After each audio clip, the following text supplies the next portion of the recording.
നമുക്ക് ഞാവത്തോട്ടൊക്കെ പിടിച്ചാലോ ചമ്മന്തി ഉണ്ടാക്കാം. ഇതിന്റെ ഫ്രൂട്ട് മാത്രം ഞാവപ്പഴം ഇട്ടുകൊണ്ടിരിക്കുകയാണ്. ഇഞ്ചി പുളി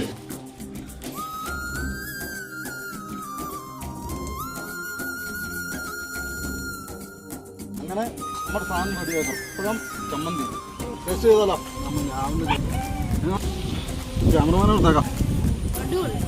ചോറിന് കൊടുത്ത് ചപ്പാത്തിന് കൊടുത്ത് പഴങ്കഞ്ഞിന് കൊടുത്ത് എല്ലാത്തിനും കൊടുത്തും കഴിക്കാം. പുളി സൂപ്പർ.